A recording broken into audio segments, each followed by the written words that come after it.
Mukunda jewellery మొట్టమొదటి factory outlet హనుమకొండలోనే అతిపెద్ద jewellery mart December 14న గొప్ప ప్రారంభం. నమస్తే, వెల్కమ్ టు సుమన్ టీవీ. ప్రస్తుతం మనతో పాటు ఉన్నారు మోటివేషనల్ స్పీకర్ రజనీరామ గారు. నమస్తే మ్యామ్. నమస్తే నవీన.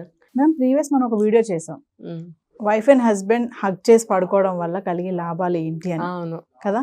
మరి ఈరోజు నేను ఒక ఇంట్రెస్టింగ్ టాపిక్తో వచ్చేసాను. Wife and husband okay bed పైన కలిసి పడుకోకపోవడం వల్ల వచ్చే ప్రాబ్లమ్స్ కానీ ఆ ప్రభావం కానీ ఎలాంటి దారి తీస్తుంది అంటే అసలు ఉన్నాయా మేడం అలా? చాలా చాలా ఇంపార్టెంట్, చాలా మంచి టాపిక్ ఇది. జన బాగా దీన్ని రిసీవ్ చేసుకోవాలి. ఇలాంటివి కొన్ని కండిషన్స్లో కొంతమందికి మాత్రం వర్తిస్తుంది ఇది. ఎలా అంటే అందరూ ఒకే కేటగిరీ ఉండరు కాబట్టి. ఇప్పుడు కొంతమంది ఉంటారండి, డే వాళ్ళకి ఒక టైంకి స్టార్ట్ అవుతుంది. ఇద్దరు వైఫ్ అండ్ హస్బెండ్ ఉంటే కనుక ఒకళ్ళకి డే ఒక టైంకి స్టార్ట్ అవుతుంది. ఫర్ ఎగ్జాంపుల్ 6 అనుకోండి, ఇంకొకళ్ళకి డే 8కో 9కో 10కో స్టార్ట్ అవుతుంది అనుకోండి.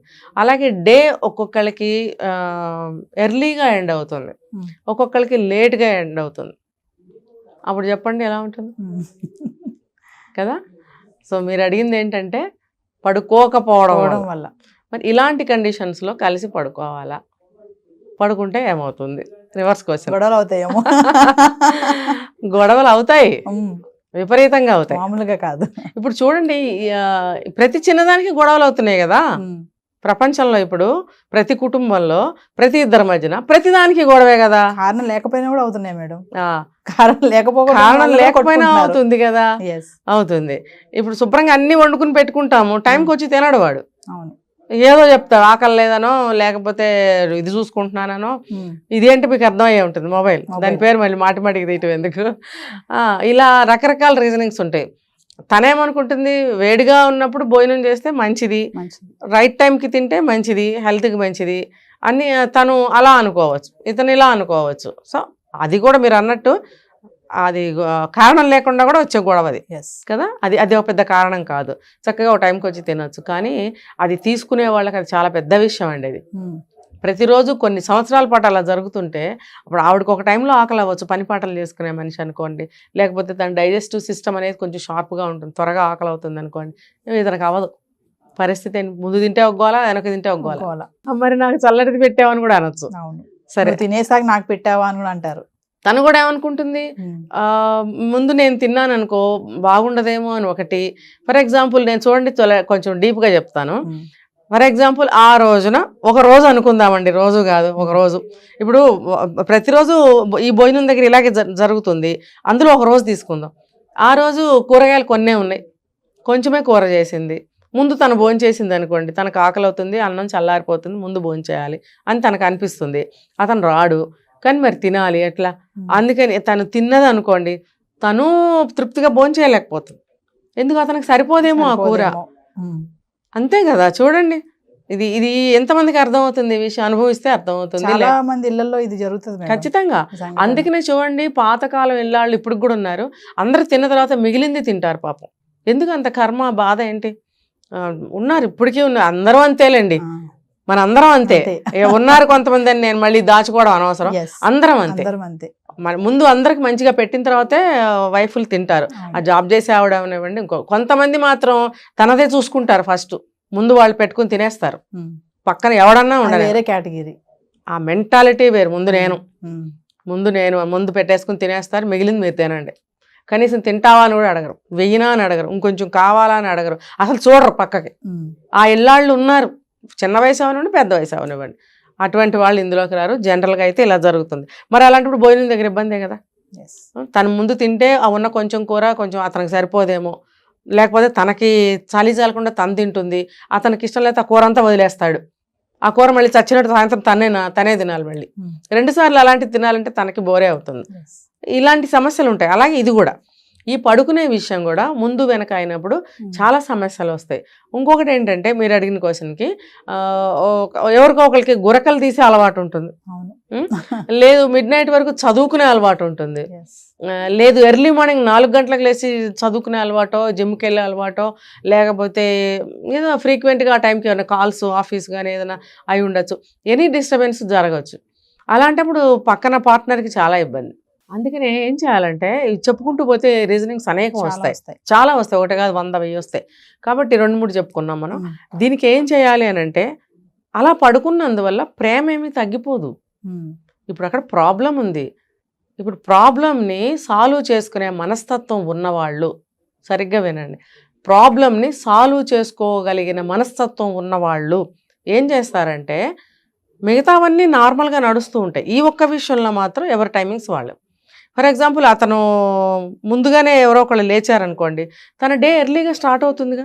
yes, ఆ భార్య కానీ భర్త కానీ లేట్గా లేచారనుకోండి, ఉమ్, వీళ్ళు లేటుగా లేచినందుకు, వీళ్ళు ముందుగా లేచినందుకు కొన్ని వర్క్స్ ఏమన్నా ఉంటే దాన్ని వాళ్ళు చెయ్యొచ్చు. చేసుకోవచ్చు. అప్పుడు వీళ్ళు లేటుగా లేచినందుకు వీళ్ళకి మిగతా పనులు లేట్ అవ్వవు. కవర్ అవుతాయి కొంచెం. అవును. దీనికి నేను ముందు ఏం చెప్పాను, ఉమ్, సమస్యని సమస్య. పరిష్కరించుకోగలిగిన మనస్తత్వం ఉన్నవాళ్ళు మాత్రమే ఇది చేయగలుగుతారు. yes, అయితే నేను చెప్పేది ఏంటంటే, అలా ఉండండి అని చెప్తున్నా, గొడవ పడాల్సిన అవసరం ఏముంది. అలాగే రాత్రిపూట త్వరగా పడుకునే వాళ్ళు ఉంటారు, అప్పుడు లేట్గా పడుకునే వాళ్ళు ఉంటారు. అప్పుడు త్వరగా పడుకున్న వాళ్ళకి త్వరగా నిద్ర వచ్చేస్తుంది, లేట్గా పడుకున్న వాళ్ళకి నిద్ర రాదు. అలాంటప్పుడు ఏం చేయాలంటే, లేటుగా నిద్ర వచ్చిన వాళ్ళు ముందు నిద్రపోయే వాళ్ళని డిస్టర్బ్ చేయకుండా మెల్లగా లేచి బయటకు వెళ్ళొచ్చు, yes, పక్క రూమ్లోకి వెళ్ళి బుక్ రీడింగ్ చదువుకోవాలన్నా, చేయాలన్నా, ఏదైనా ఫోన్ కాల్స్ మాట్లాడుకోవాలన్నా, లేదు అతనికైనా ఆఫీస్ వర్క్ ఉన్నా చేసుకోవచ్చు. చేసుకుని వచ్చి తనకు నిద్ర వచ్చినప్పుడు ఈ రూమ్లోకి వచ్చి పడుకోవచ్చు. yes, దానివల్ల బాండ్ ఏం దెబ్బతినదు, ఉమ్, ఇంకా వీళ్ళకి ప్రశాంతమైన నిద్ర పడుతుంది. ప్రశాంతమైన నిద్ర అనేది, నిద్ర సఫిషియెంట్గా లేకపోతే అసలు లైఫ్ మీద చాలా ఎఫెక్ట్ పడుతుంది. ఇప్పుడు చూడండి, నిద్ర సరిగ్గా లేకపోతే ముఖం వాచిపోవడము, కళ్ళు వాచిపోవడము, తర్వాత గొంతు బాగా గంభీరంగా లావుగా అయిపోవడము, ఉమ్, తర్వాత ఏమవుతుందంటే ప్రశాంతత లేకపోవడం, బ్రెయిన్ అనేది ప్రశాంతంగా ఉండదు, yes, అది అలజడిగా ఉంటుంది, ఆలోచించలేరు, గిడ్డీగా డ్రౌజీగా ఉంటుంది అనమాట. అలాగే ఈ ఆలోచనలు సరిగ్గా రావు, నిర్ణయాలు సరిగ్గా తీసుకోలేరు. తర్వాత బాడీ కూడా దాని సిస్టమ్ని రిపేర్ చేసుకునే టైం సరిపోదు నైట్లో. చూడండి, ఎవ్రీ డే కరెక్ట్ టైంకి పడుకుని కరెక్ట్ టైంకి లేచే వాళ్ళ బాడీ, అదంతా భగవంతుడు ప్రకృతి రీత్యా ఎందుకు పెట్టాడు, అది రిపేరింగ్ సిస్టమ్. ఆ టైంలో Yes. రిపేర్ చేసుకుంటుంది బాడీ, ఏ మందులు అవసరం ఉండదు ఏ రోగానికి కూడా. పెద్ద పెద్ద క్రానిక్ డిసీజెస్ అలాంటివి వాటికైతే మందులు, కానీ నార్మల్గా ఎటువంటి చిన్న చిన్న విషయాలు అనారోగ్యాలు చేసినా కూడా ఏ మందు అవసరం లేదు. నైటు సరిపడా నిద్రపోయినట్టయితే బాడీ రిపేర్ చేసేసుకుంటుంది. yes, మార్నింగ్ కల్లా మంచిగా అలర్ట్గా యాక్టివ్గా నిద్రలేస్తారు, చాలా ఉత్సాహంగా పనులు చేసుకోగలుగుతారు. కాబట్టి సరిపడా నిద్ర అనేది చాలా ఇంపార్టెంట్. దీని ఎఫెక్టు ఆ మర్నాడు ఆ డే మీద పడుతుంది. అవుతుంది. అలా ఎవ్రీడే కనుక మంచిగా ఉన్నట్టయితే మన లైఫే బాగుంటుంది. yes, సో మంచి నిద్ర అనేది వెరీ వెరీ ఇంపార్టెంట్. అలాంటప్పుడు నాతోనే పడుకోవాలి, నాతోనే లేవాలి, లేకపోతే ఆమె నిద్రపోతున్నంతసేపు నేను ఖాళీగా పడుకోవాలి నిద్ర రాకపోయినా, ఇలాంటి డౌట్లు అవసరం లేదు. yes, ఇలాంటి డౌట్లు అవసరం లేదు. తనకి తొందరగా నిద్ర వచ్చింది, తను నిద్రపోయింది, అలాగే అతను నిద్రపోయి ఉంటాడు. ఎవరికైతే నిద్ర రాలేదో వాళ్ళు వాళ్ళ వర్క్స్ చూసుకోవచ్చు. అంటే ఎవ్రీడే అలాగే ఉంటే కూడా ఇంకా తప్పదు. yes, తన లైఫ్ సిస్టమ్ అలా ఉన్నప్పుడు, తన వర్క్ టైమింగ్స్ అలా ఉన్నప్పుడు తప్పదు.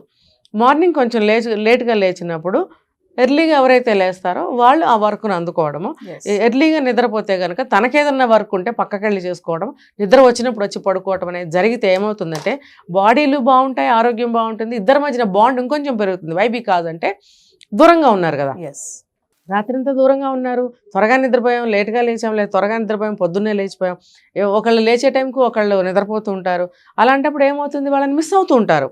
ఆ మిస్ అయినప్పుడు ఎక్కువగా కలవాలనుకుంటారు, ఎక్కువ మాట్లాడాలి, దగ్గరికి వెళ్ళాలి, ఫీలింగ్స్ పంచుకోవాలి, ఏదైనా ఉన్న విషయాలు ఉంటే షేర్ చేసుకోవాలి, ఎన్నో ఉంటాయి కదా లేచిన దగ్గర నుంచి. yes, అవన్నీ ఎవరితో డిస్కస్ చేయాలి, ఎవరితో షేర్ చేసుకోవాలి.